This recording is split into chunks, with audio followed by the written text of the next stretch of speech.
السلام علیکم ورحمۃ اللہ وبرکاتہ۔ ناظرین، امید ہے کہ خیریت سے ہوں گے۔ دوستو، آج کا پیغام بہت ہی اہم ہونے والا ہے۔ آپ حضرات سے گزارش ہے کہ اس ویڈیو کو آخر تک ضرور دیکھیے گا۔ دوستو، آج کا عنوان ہے میوات کے تبلیغی اجتماع میں یہ کیا ہو گیا ہے افسوس۔ مولانا سعد صاحب نے یہ کیا کر دیا ہے، ویڈیو وائرل ہو گئی۔ تمام مسلمان جلدی متوجہ ہوں، مولانا سعد صاحب کے کارنامے کو دیکھو۔ اس ویڈیو میں مولانا سجاد نعمانی نے کیا کہا، تبلیغی حضرات ضرور سن کر جائیے گا، اور اس ویڈیو کو لازمی آخر تک ضرور دیکھیے گا، اور دیکھنے سے پہلے اس ویڈیو کو لائک کر دیجیے گا اور چینل کو سبسکرائب کر لیجیے گا۔ دوستو، اس ویڈیو کو اگر آپ مکمل دیکھو گے تو آپ کو بھی امید کرتا ہوں کہ میں بہت فائدہ ہوگا، اور کمنٹس باکس میں اپنی رائے ضرور دیجیے گا۔ ویڈیو مکمل سماعت فرمانے کے بعد کمنٹس کیجیے گا۔ کچھ لوگ ادھوری ویڈیو سنتے ہیں اور کمنٹس کرنا شروع کر دیتے ہیں۔ میں اس میں مولانا سعد صاحب کا ایک کلپس آپ حضرات کی خدمت میں پیش کر رہا ہوں، پہلے وہ سماعت فرما لے آپ حضرات۔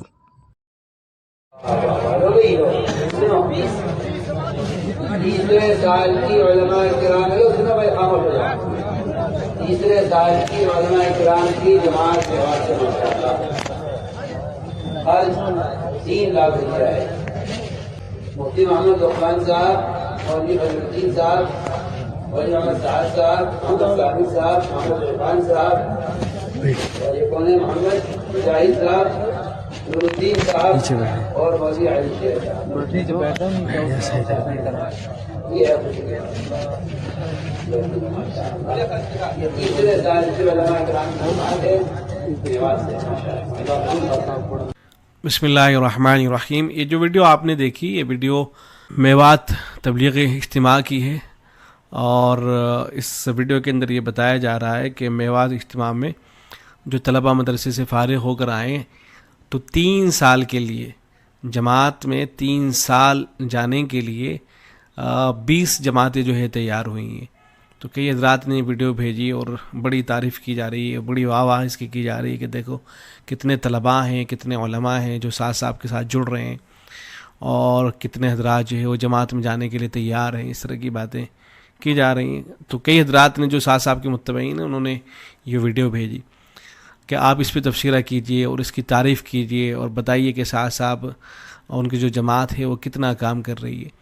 تو جواب میں عرض ہے، دیکھیں یہ کوئی قابل تعریف چیز نہیں ہے، بلکہ افسوس کی بات ہے۔ افسوس کی بات ہے کہ وہ علماء اور وہ طلباء کہ جن کو اور جو زیادہ اہمیت والے کام تھے ان کے اندر لگنا تھا، ان کو چھوڑ کر کے وہ 3 سال کے لیے، 1-2 سال کے لیے نہیں، 3 سال کے لیے جو ہے وہ جماعت کے اندر چلے جا رہے ہیں۔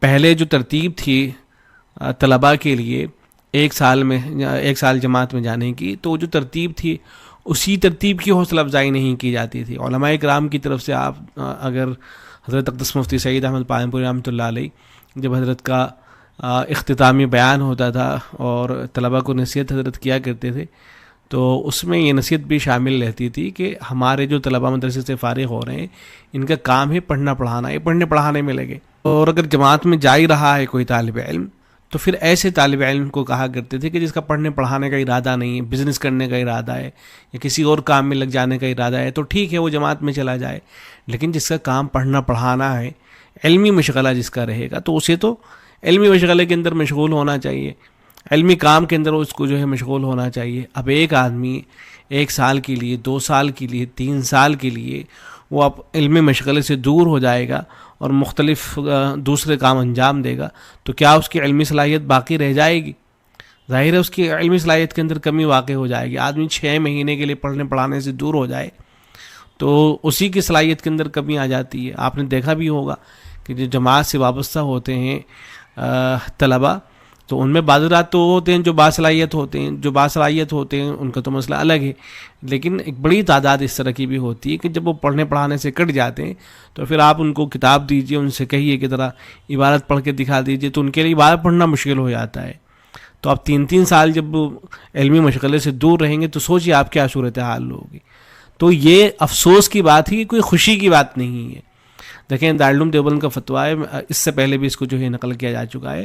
دارالعلوم دیوبند کے فتوے میں صرف 1 سال جماعت میں جانے سے متعلق سوال کیا گیا، تو جواب میں لکھا گیا ہے کہ عالم کا کام تفسیر و حدیث کی تعلیم و تدریس، امت کی ضروریات کے پیش نظر فتاوی نویسی کے ذریعے ان کی رہبری، زندگی کے مختلف شعبوں سے متعلق ان کو مسائل بتانا، لوگوں کے بگڑے ہوئے عقائد کو درست کرنا، فرق ضالہ اور فرق باطلہ کے حملوں سے اسلام اور مسلمانوں کو بچانا، عبادات، اخلاق اور معاملات میں بگاڑ کی وجہ سے قدم قدم پر ان کی رہنمائی کرنا، طرح طرح کے اٹھنے والے آئے دن کے فتنوں کو دبانا۔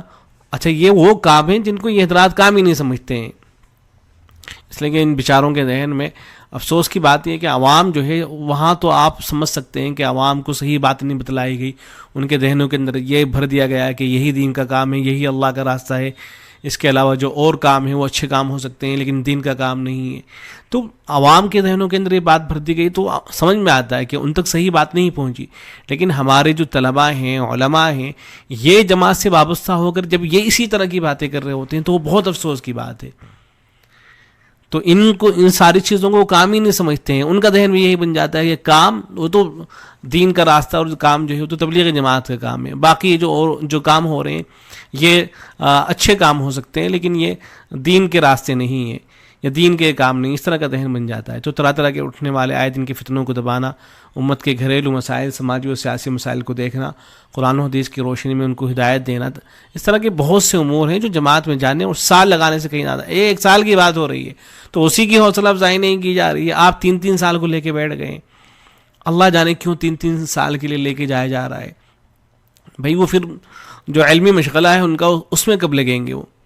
یہ سب دین کے اہم کام ہیں، انہیں چھوڑ کر غیر اہم کام میں یعنی جماعت میں سال لگانا عالم کے لیے مناسب نہیں ہے۔ میں اپنی طرف سے نہیں کہہ رہا ہوں، دارالعلوم دیوبند کا فتویٰ ہے، تاہم اگر کوئی عالم فارغ البال ہے، اپنی خوشی سے جماعت میں 1 سال کے لیے جانا چاہتا ہے تو جا سکتا ہے، لیکن عالم کے لیے سال لگانے کو ضروری قرار دینا، جو عالم جماعت میں سال نہ لگائے اسے امام نہ بنانا، مدرس نہ رکھنا یا مدرسی اور امامت سے انہیں ہٹا دینا، یہ سب غلو کی باتیں ہیں۔ دین میں غلو اختیار کرنے سے قرآن پاک میں مانت آئی ہے۔ تو یہ اس طرح کی چیز ہے کہ اس کی حوصلہ افزائی نہیں کی جانی چاہیے۔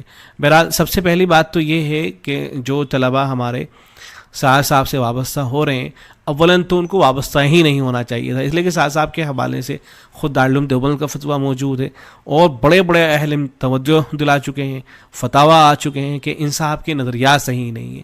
تو جب ان صاحب کے نظریات ہی صحیح نہیں ہیں تو اب ان سے وابستہ ہو کر ان سے جڑ کر کام کرنے کا کوئی مطلب نہیں بنتا ہے۔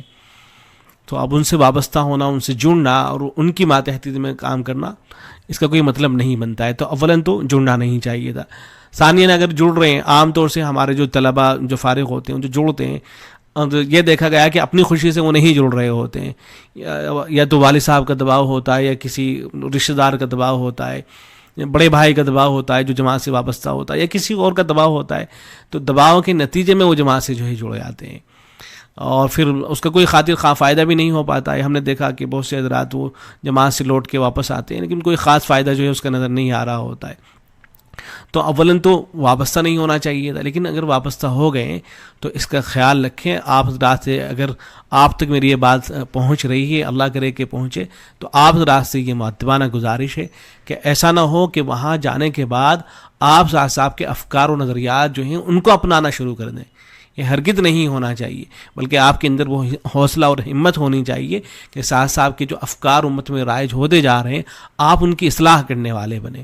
آپ تبلیغ جماعت کا جو ایک نہج ہے، جو طریقہ کار ہے، جو صحیح نہج ہے، اس کے مطابق کام کرنے والے بنیں۔ صاحب نے جو اپنے غلط افکار اور نظریات پھیلا دیے ہیں ان کی اصلاح کرنے والے بنیں، تو اس سے تو پھر امید ہے کہ انشاءاللہ فائدہ ہوگا۔ ورنہ خدا نہ خواستہ اگر آپ انہی نظریات سے متاثر ہو کر اور انہی نظریات کو لے کر کے آپ اگر کام کرنا شروع کر دیں گے تو اس سے نقصان ہی ہوگا، اس سے کوئی فائدہ نہیں ہوگا۔ جیسا کہ ہم بعد رات کو اس وقت دیکھ بھی رہے ہیں کہ وہ صاحب کی طرف سے جو بھی باتیں آ رہی ہیں ان کو آنکھیں بند کر کے تسلیم کر رہے ہیں، ان کی تعویلیں کر رہے ہیں، ان کو آگے بڑھانے میں لگے ہوئے ہیں۔ جو بھی کہتے جاتا ہے کہ ہاں یہ تو صحیح ہے، ایسے ہی ہے۔ تو یہ نہیں کرتے ہیں کہ آگے بڑھ کر کہیں کہ نہیں یہ بات تو غلط ہے، اور جو حضرات کہنے کی کوشش کر رہے ہیں کہ غلط ہے خود ان کے پیچھے پڑ جاتے ہیں کہ تم یہ کیسے کر رہے ہو۔ ساتھ میں جماعت میں جب جائے رہیں تو اللہ نہ کرے کہ یہ ذہن ہرگز نہ بننے پائے کہ بس دین کا کام یہی ہے۔ یہ ذہن ہرگز نہیں بننا چاہیے کہ بس دین کا کام یہی ہے۔ جو دین کے اور شعبے ہیں وہ اچھے شعبے ہو سکتے ہیں لیکن دین کا کام وہ نہیں ہے، دین کا اصل کام یہ ہے۔ یا تبلیغ جو ہے اس کا طریقہ کار بس یہی ہے. جو دوسرے اگر کوئی اور طریقے سے کسی اور طریقے سے تبلیغ کا کام انجام دیتا ہے تو اسے تبلیغ کا کام نہ سمجھا جائے. تو اس طرح کا ذہن ہرگز نہیں بننا چاہیے. حضرت مولانا خلیل الرحمن سجاد نعمانی صاحب کی ایک چھوٹی سی کلپ ہے, اس کو آپ سماعت فرمائیے. سال میں جو حضرات جایا کرتے ہیں انہی کو مخاطب کرتے ہوئے حضرت نے گفتگو فرمائی ہے, جو جماعت میں جو یہ علماء جایا کرتے ہیں. سال لگانے کے بعد اکثر لوگوں کا ذہن یہ بنتا ہے کہ دین کا کوئی کام نہیں ہے, دین کا صرف یہ کام ہے. اور یہ جھوٹ ہے, جھوٹ ہے, جھوٹ ہے. یہ گمراہی ہے, یہ گمراہی ہے, یہ گمراہی. یہ جہالت ہے, یہ جہالت ہے, یہ جہالت. آپ کو موقع ملا کہ انسانی جسم میں آنکھ کی اہمیت پر آپ کہیں پر تقریر کریں, اور آپ امید کرتا ہوں کہ آپ حضرات اس ویڈیو کو دیکھ کر سمجھ گئے ہوں گے. اب آپ حضرات سے گزارش ہے کہ اس ویڈیو کے متعلق جو کلپ میں نے آپ حضرات کی خدمت میں پیش کیا ہے اور اس کے متعلق بھی کمنٹس باکس میں اپنی رائے ضرور دیجیے گا, اور اس ویڈیو کو زیادہ سے زیادہ شیئر کیجیے گا, تاکہ جو لوگ مولانا اسد صاحب کے اوپر الزامات لگاتے ہیں, شک کرتے ہیں, بلکہ یہاں تک کہتے ہیں کہ اب تبلیغی جماعت سے کوئی بھی فائدہ نہیں ہوگا. بس میری یہی گزارش تھی, اسی لیے میں یہ ویڈیو آپ حضرات کی خدمت میں لے کر حاضر ہوا ہوں. آپ حضرات سے گزارش ہے کہ ویڈیو کو لائک کیجیے گا اور چینل کو سبسکرائب کیجیے گا اور زیادہ سے زیادہ شیئر کیجیے گا. السلام علیکم ورحمۃ اللہ وبرکاتہ.